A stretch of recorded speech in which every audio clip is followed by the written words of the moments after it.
Hey, good morning. How is everyone this morning? I am thrilled to be here with you today, as always. Thank you, Reverend Melanie, for inviting me. This month, our theme is the 12 steps of your spiritual path, your spiritual journey. And so we could not let the month go by without talking about the 12 steps of AA. And so if you're unfamiliar with AA, you may be asking or thinking, so what does AA have to do with spirituality? It has a ton to do with spirituality.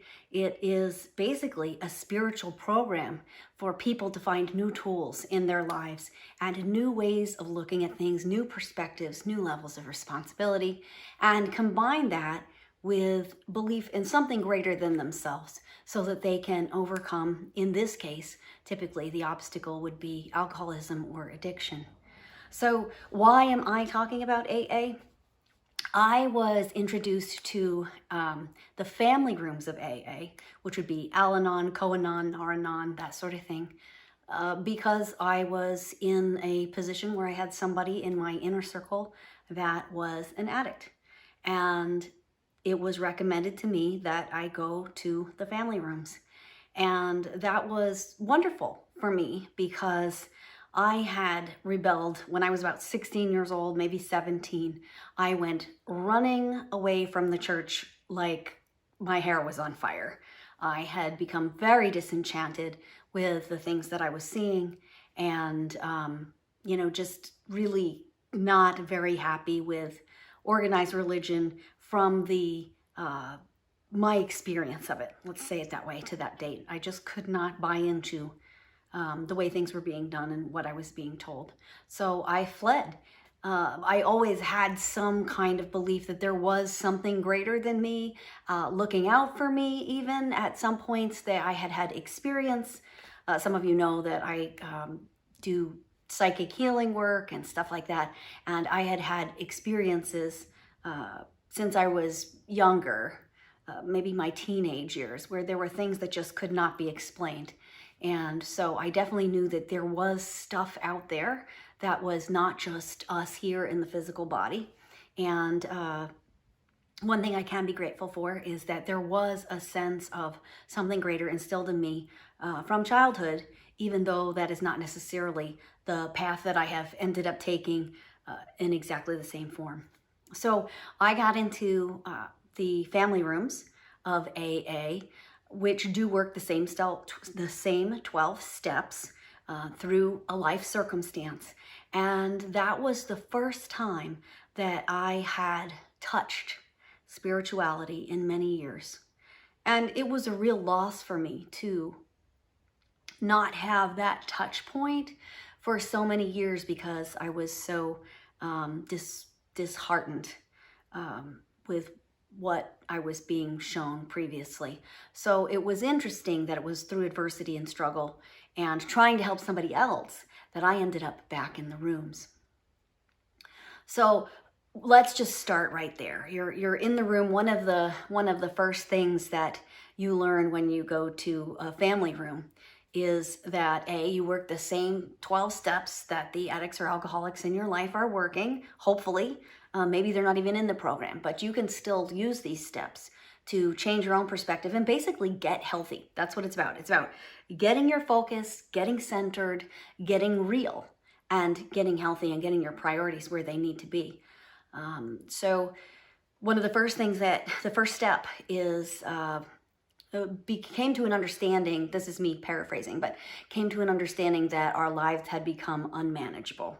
And so really the only reason why you would be in an AA room or an Al-Anon room is because there is an element of addiction or alcoholism that is unmanageable in your life. So that's not a hard one to believe. Number two is that became willing to believe that a power greater than ourselves could restore us to sanity. And so right there, right off the bat, you're looking at, okay, there has to be something bigger, because if I can't do it myself, then there must be something greater that can help me. What other choices do you have? You can give up and fall in a hole, or you can decide that there is a way, there is something else, And there has to be something greater than you, since your willpower was not able to solve it, or your manipulation was not able to solve it, that there is something greater. And then the third decision, or the third step, is made a decision to turn our will and our lives over to God as we understood him. And so this was not a leap for me, because although I maybe didn't believe in God or the rules, at that point I might have believed in God more or less the same way my mother did, but I didn't necessarily believe in the rules and the way people were handling things. So this wasn't a huge leap for me. And AA can actually be it's a spiritual program, and I think it was stemmed out of some people in the Christian church, but it can be secular for a lot of people, because a lot of people just use the rooms. When they say that, they talk about the rooms. That means the meetings, the people, the support system, the program is their power greater than themselves. And it doesn't really matter what you choose. Like any spirituality, as an interspiritual center, you understand that many different people have many different paths. Even in our own group of regular members of One World, there are many different paths of backgrounds that people have been through. And in the end, it seems like we've all come to this place of interspirituality, since One World is an interspiritual church, obviously, where we accept and acknowledge the benefits of many different paths and the validity of all paths to the divine. So all of that ties in. So now let's look at what the title of my talk was, which is, It's Not All About You. How many times have you heard somebody say, it's not all about you? Even my guides have said, it's not all about you. But usually that's in a different context. And I'm going to add, but maybe it is.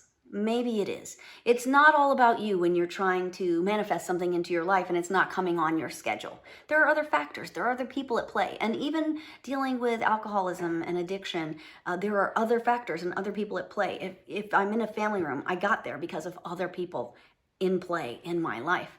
So it's not all about me, but the sickness or the disease, or maybe not disease in this case, but the unhealthiness in my mind or my life is all about me.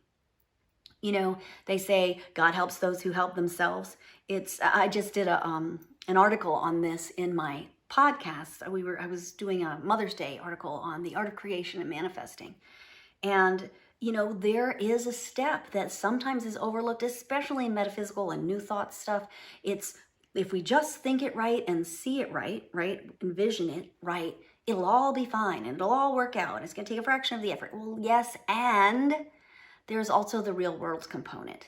And that's not to be overlooked. That's one of the things I love about One World, is that we are real, down-to-earth people who understand the nature of physical reality as an important and intrinsic part of the whole experience here. So the spiritual experience, again, just like in my path, which is nature-based wisdom, witchy stuff, there is the non-physical, the unseen, and the physical, the seen, what's happening in your life or in your bank account or in your home, all of the touchable physical things.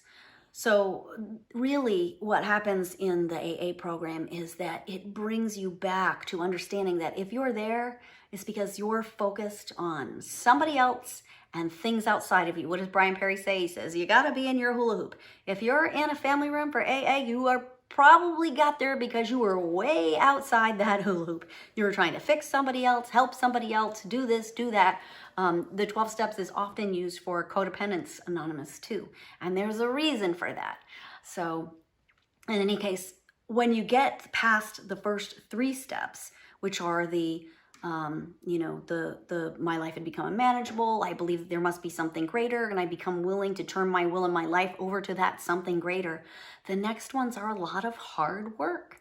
And this is why I say, well, it's not all about me, but maybe it is. Because if I don't do that hard work, my life isn't going to change. I can't sit here and own myself into the perfect life if I'm going to actually participate in the real world. So what are those next steps? 4 to 10. Basically, is took a fearless and moral inventory of ourselves.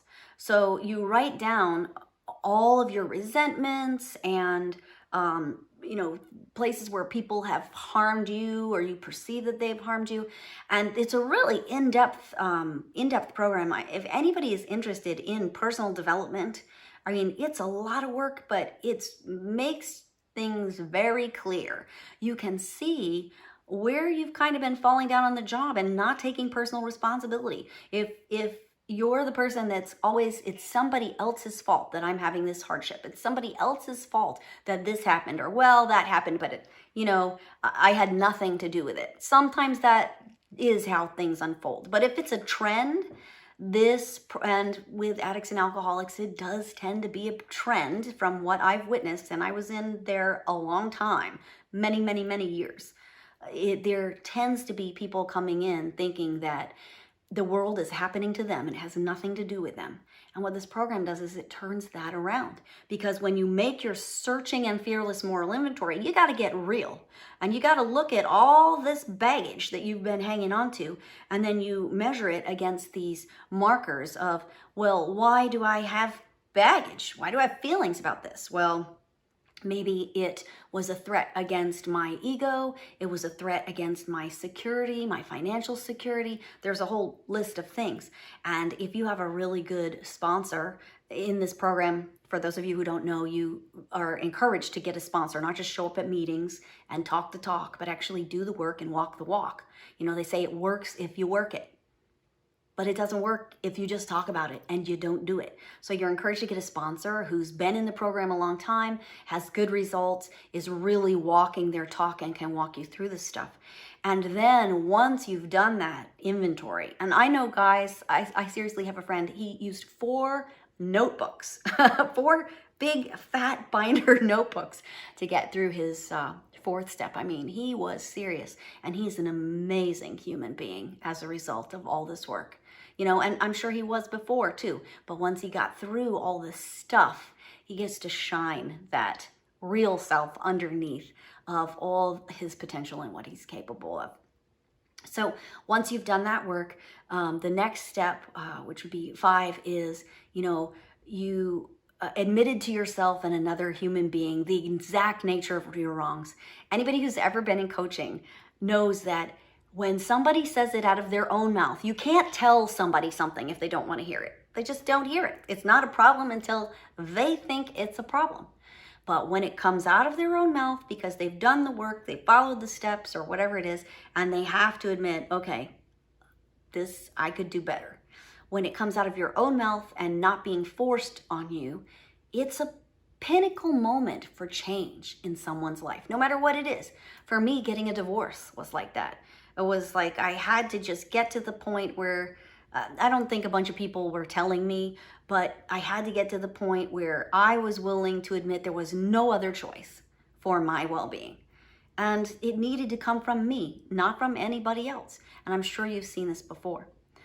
Then 6 is you become willing to turn your will and your life, that you become willing to have God remove all of your shortcomings. And 6 is you ask God to help you remove all of your shortcomings. So that again is involving, you've done some work for yourself in your own world and reality. And now you're asking the divine, whatever God means to you. I'm sure it means something different to me than it does to probably most of you watching. And then you pull in that help from the non-physical, which I absolutely do believe in. I am helped all the time. Every day I get guidance when I am open to it. And I learn to pay attention to it and how to see it and recognize it. Let's see, step 7. I might have these out of order now, so bear with me. But one of the next major steps is you make a list of everyone else that you've harmed. And then you actually, and that can take a while too, but then you have to go back through and you have to look at, well, is it a real harm or is it a perceived harm? which is what you did in reverse in the Fearless Moral Inventory, right? Was it a real harm or a perceived harm? And what was my part in it? Then you may become willing to make amends, and you do make amends, except where to do so would injure yourself or others. So again, it's just doing the work. And I say it is all about me. Sure, there is the divine, and sure, it does help me all the time. But in my process, in my life, in my spirituality, I am the only one that can change or choose my path, my connection, my direction, my personal responsibility, my actions, my thoughts. It is all about me as the little mini epicenter, not because I am the end all be all of anybody around me, or because, it's like the sun doesn't revolve around me, everybody else's lives don't revolve around me. But for my own well-being and my own spirituality and my own path, it's all within my power. And that's the only thing I have that is within my power. So I'm answering the question before I'm done, but I think it is all about us at one level. And then you also bring in the divine. So my favorite phrase, I can't say that, my favorite phrase that I learned many years ago is "and both." We often tend to think in one or the other. It's this or that. It's either all about me or it's not all about me. But what if it's both? And I believe that is. It's not all about me in many ways. And it is all about me when it comes to my part in my spiritual development and my spiritual awakening. Then the last steps of the 12-step program are basically that you do prayer and meditation. Even they recommend prayer and meditation.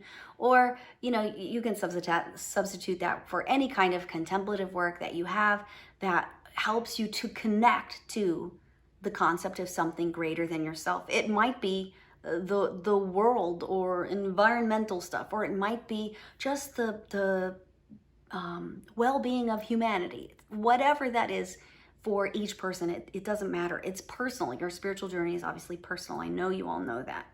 But then you make conscious efforts and quiet time to connect with that thing that is your higher power and that supports you and nourishes your soul. In essence, it's really that simple. And then it's wash, rinse, repeat.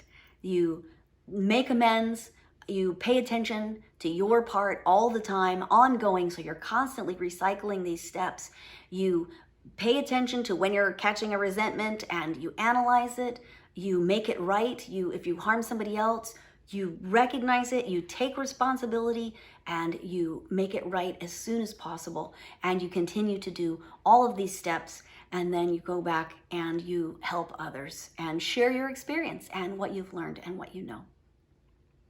So that is the basis of the 12 steps. And I think it's just a fantastic program. It does have great results when people actually do all the work, and it makes sense because what we're doing is we're healing ourselves. We're healing our perspectives. We're healing our perceived wounds and really taking a look at it. It's very similar to many other things. Look, in what is it, Buddhism, we have right mind, right action, and all of those the Eightfold Path that is all about personal responsibility and perception and really getting clear. Same thing as the 12 steps. It's like in Catholicism, I think of it as it's repentance with feet. Instead of saying Hail Marys or whatever you're doing, you're going out and you're doing work to make it right. In alchemical spirituality, or I love alchemical hypnosis. It's a modality for healing where you get to really look at what's going on. And one of the aspects of it, because it's what's in you happening and your perceptions and all of this subconscious work. But one of the things that you look at is what we call overt acts. And that means, did you actually do something overtly, like just you did it and you harmed somebody else, and then you make atonement for that in some way or another. And this concept in the 12 steps of amends and making, writing down your harms and then making amends when possible is all the same stuff. So what I see is that this is just an extension of our spiritual toolbox. It's some great concrete tools that really work. And it is just another way of looking at all the things that we already talk about at One World, because we are an interspiritual group. So the last step is, having had a spiritual awakening as a result of these steps, we strive to practice these principles in all of our affairs and carry it to others. So it says right there, spiritual awakening, that is the path of the 12 steps. And from what I've seen and what I know in my experience, it works if you work it. So I'd like to close really quickly with, I'd like to read the promises for you. I love these. I think they're beautiful. They're inspirational and uplifting, and they are good for any person, whatever the situation. So I hope you enjoy, and thought this might be a great way to close out our service. The 12 promises of AA. If we are painstaking about this phase of our development, we will be amazed before we are halfway through. We are going to know a new freedom and a new happiness. We will not regret the past nor wish to shut the door on it. We will comprehend the word serenity, and we will know peace. No matter how far down the scale we have gone, we will see how our experience can benefit others. That feeling of uselessness and self-pity will disappear. We will lose interest in selfish things and gain interest in our fellows. Self-seeking will slip away. Our whole attitude and outlook upon life will change. Fear of people and economic insecurity will leave us. We will intuitively know how to handle situations which used to baffle us. We will suddenly realize that God is doing for us what we could not do for ourselves. Are these extravagant promises? We think not. They are being fulfilled among us, sometimes quickly, sometimes slowly. They will always materialize if we work for them. Thank you again. Have a wonderful week. Blessed be.